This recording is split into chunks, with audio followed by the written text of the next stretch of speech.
खुलुमबाय। बड'लेण्ड इंखं टेलिभिजन स्टुडिय'आव आं ललिता गयारी दिनै मोनाबिलिनि गाहाय रादाबफ्राव दं।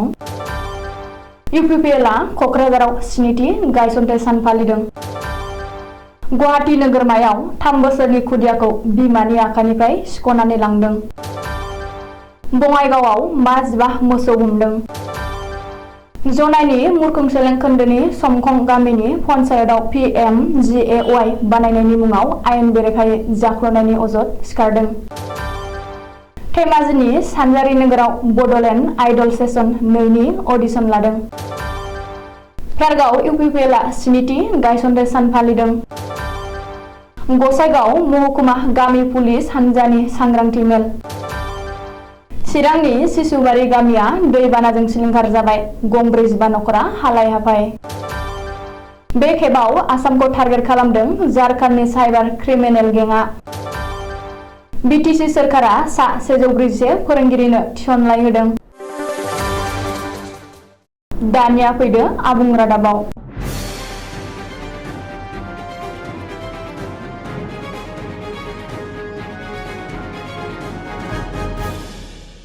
क'क्राझार नोगोरनि चन्द्रपारायाव इउपिपिएल दोलोआ मैयानिफ्रायनो साननैनि हाबाफारिजों स्निथि गायसनथाय सान फालिदों। नैथि साननि हाबाफारि बायदियै दिनै फुंनि 8:30 रिंगायाव दोलोनि फिरफिलाखौ बिरहोयो आफादगिरि आरो बिटिआरनि गाहाय प्रमद बर'आ। मुंख्लंफोरनो बिबार बावजेनो दोलोनि गायसनगिरि आफादगिरि आरो आसाम सोरखारनि केबिनेट मन्थ्रि उरखाव ब्रह्मआ।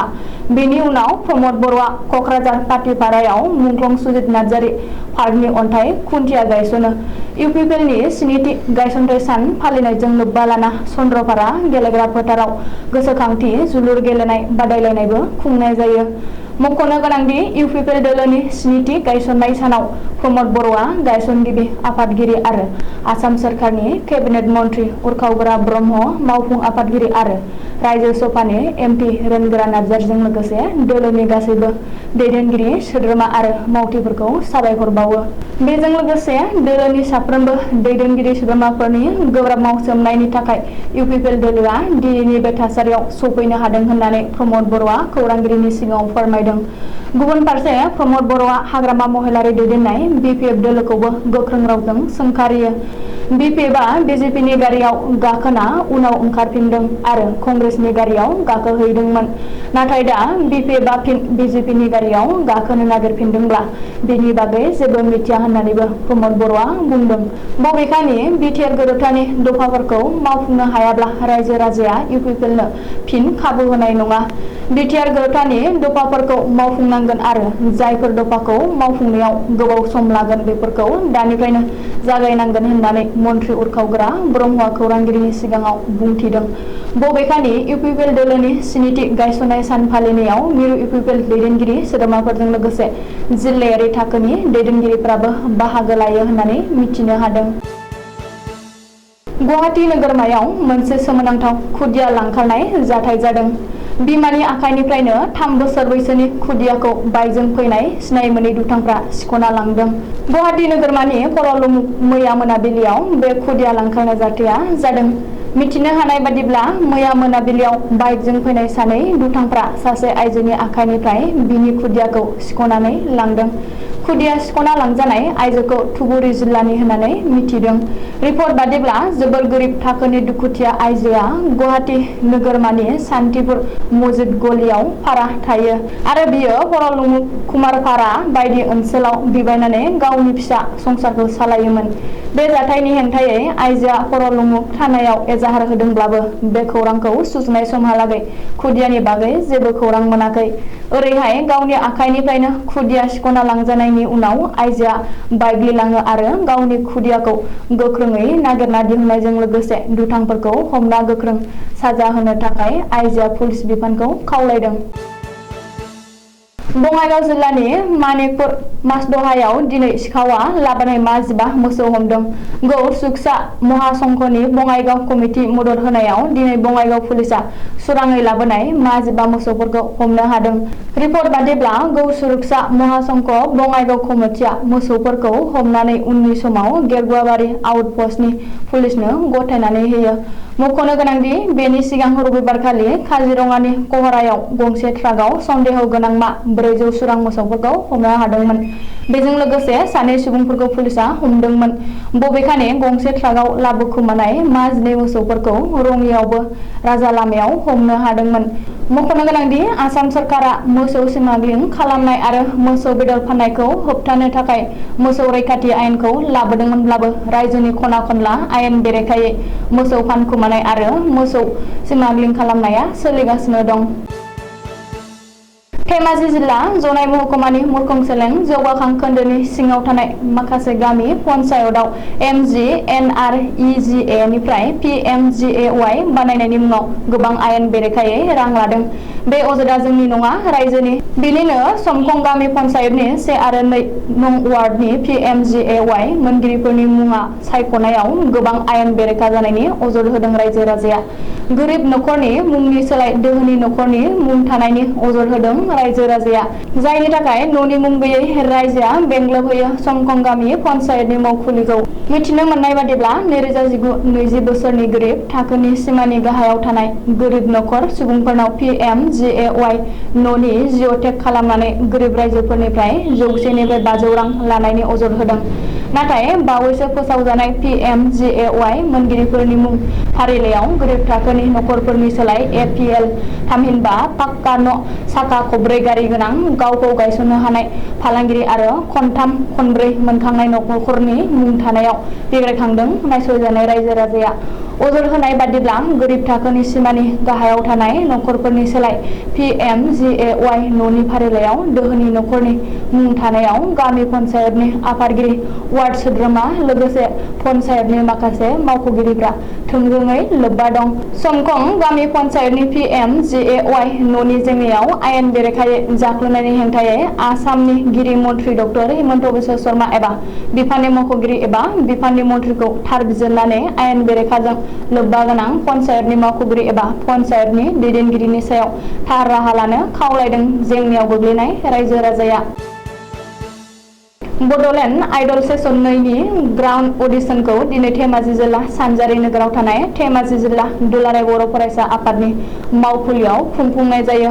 बड'लेण्ड आइडल सेसन 2 नि ग्राउन्ड अडिशनाव धेमाजि जिल्लानिफ्राय सा 22 बादायारिफ्रा बाहागो लादोंमोन। हाबाफारियाव बाहागो लादोंमोन बड'लेण्ड आइडल सेसन 2 नि managing director Malen Narzary, director Dimasa Daimari आरो गोबाङा। उदालगुरि जिल्लानि फेरगाव जिल्ला इउपिपिएलनि बानजायनायाव दोलोनि 7थि जोनोम सान एबा गायसनथाइ सान फालिदों। गायसनथाइ सानजों लोब्बा लाखिनानै फुंनि समाव दोलोनि फिरफिला मुंख्लंफोरनो बिबार बावनाय, बेनि उनाव इउपिपिएल दोलो जोनोम साननि मुङाव 7 किल' केक हानानै बयनोबो रंजा खुसियै गोजोननाय जासियो। बेनि उनाव बड'लेण्ड सोमावसारनाय समाव मुंख्लं जालांनाय नखरफोरनि गांफायै आर'नाइजों बरायो।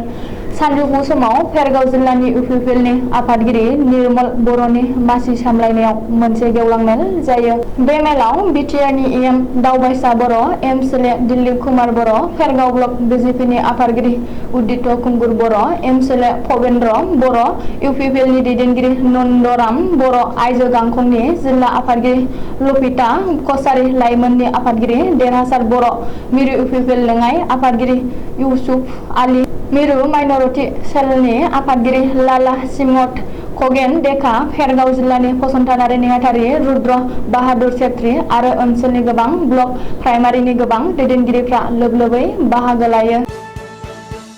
गसाइगाव महकुमानि गासै पुलिस थानानि सिङाव थानाय PDP एबा गामि पुलिस हान्जानि गासै सोद्रोमाफोरनो दिनै गसाइगाव हाब्रुबिलनि नङाब्लाङाव फैगौ 15 आगस्ट उदांस्रि सानखौ लोब्बा लाखिनानै सांग्रांथि होदों। क'क्राझार जिल्लानि SP टुबे प्रतीक बिजय कुमारआ उदांस्रि सानखौ माबोरै फालिनांगौ आरो रैखाथिनि गेजेरजों फालिनांगौनि थाखाय गासै PDPफोरखौ सांग्रांथि खालामनाय जादों। लोगोसे हरकर तिरंगानि मोन्थोर लानानै साफ्रोमबो PDP सोद्रोमा सोद्रोमाफोरनो दिनै बे हाबाफारियाव गांफा गांफा भारतनि फिरफिला राननानै होनाय जादों। चिरां जिल्लानि भारत-भुटान सिमायारि ओनसोलाव 16 नं मिसिमा समस्तिनि खैला मैला पिसिडिसिनि बेन्दोङाव थानाय सिसुबारि गामिया दैबानाजों सिलिंखार जाबाय। गं 45 नखरनि बे सनाबायदि बर' गामिया जुलाइ दाननि जोबनाय बाहागोआव हरखाबै भुटान हाजोनिफ्राय सरख्लायबोनाय खाना-माख्रा आरो थाख्लाय दैमाया देरबोनायाव गासैबो सोरगिदिं खुरखालांनायाव सिलिंखार जादों। गामिनि सोरखारि गुदि फरायसालि, गामिनि खृष्टान धोरोमारि गिर्जा न', रायजोनि मोब्लिब खुन्थिया बयनिबो न'-बां खुरखालांजानानै आथिखालाव गामियारिफ्रा आलाय-सिलाय आरो हालाय-हाफाय जानांदों। गंबासो न'आल' दंथ'यो। बेफोरबो एसे अखा हाबावोब्लानो गासैबो 100% थांजोबसिगोन होननानै बुंजायो। मानो होनोब्ला बे गामिखौ सोरगिदिं थाख्लाय आरो खाना-माख्रा दैमाया बेंखनजोब्बाय। ओजोंहाय सिसुबारि गामिनि रायजो राजाया थांनाय बोसोरनिफ्रायनो रिलिफ केम्पआव दङमोनब्लाबो सोलिफु बोसोरनिफ्रायनो जुलाइ दाननिफ्रायनो सोरखारनि रेशन साप्लाइआ बन्द जाबाय। जाय समाव रेशननि गोनांथि दङमोन, दिनै बे समावसो रिलिफनि रेशन साप्लाइआ बन्द जाबाय होननानै गामियारिफ्रा दुखु मोननाय फोरमायदों। ओजोंहाय आथिखालाव जाय जायगायाव रिलिफ केम्प खालामनानै दं, बै जायगायावबो हाग्रानि मैदेरा फैनानै दुम-दाखाल खालामफैयो। बोसोरसेनिफ्रायनो बै सिसुबारि गामिनि गथ' गथाय एबा फरायसाफोरा फरायसालियाव थांनो एबा क्लास खालामनो मोनाखै। बेखायनो जिल्ला बेंगिरि जायगानि खुंथाय गासैबो बै गामिनि दुखु जारलाखौ एसेबाबो सुलाद लाहैनो नांगौ बायदि हेफाजाब आरो राहा लाहैनांगौ होननानै गामि रायजो राजाया हांख्रायदों। जुलाइ दाननि 7 खालार शुक्रबारखालि साइबार क्रिमिनेल गेंनि खैसाराव गोग्लैनाय एकाउन्टनि 22,500 रांखौ खोमानानै लानो गोनां जादों। बाक्सा जिल्लानि जालानि बिबि किसान कलेजनि बिबुंग्रा बिरफुं बसुमतारिया।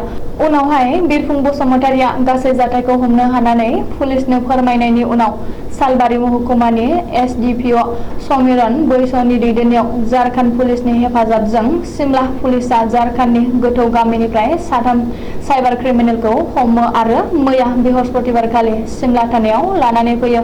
साइबार क्रिमिनेल अभिषेक दास, अपु कुमार दास आरो नन्दन दासखौ पुलिसआ हमनो हादों। गिबि संदाननानै पुलिसआ मिथिनो मोननाय बादिब्ला बे साइबार गेंआ आसामखौ नोजोर होदों एबा टारगेट खालामदों।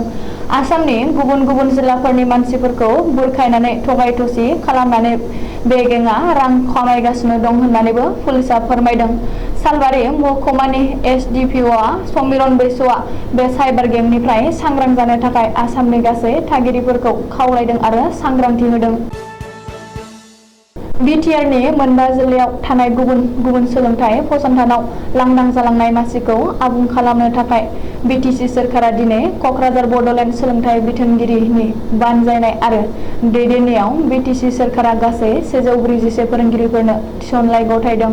बिसोरनि गेजेराव सा 20खौ प्रभिन्सियेलाइज्ड डिग्री कलेजनि लोगो बिबुंग्रा, सा 20खौ गोजौसिन गेजेर फरायसालियाव लेङाइ गोरायुं, सा 95खौ पिजिटि एबा पस्ट ग्रेजुएट टिचार आरो सा 6खौ गोजौ फरायसालिनि लोगो गाहाय फोरोंगिरि महरै थिसनलाइ गथायनाय जायो। बे थिसनलाइ गथायनाय बुब्लियाव बिटिसिनि सिएम प्रमद बर'जों लोगोसे गुबुन गुबुन बिफाननि इएम, एमसिएलए आरो सोलोंथाइ बिफाननि बिथोनगिरि जगदीश प्रसाद ब्रह्ममोनहा नुजाथिदोंमोन। दिनै मोनाबिलिनि रादाबा एसेनोसै। गोजोन्थों।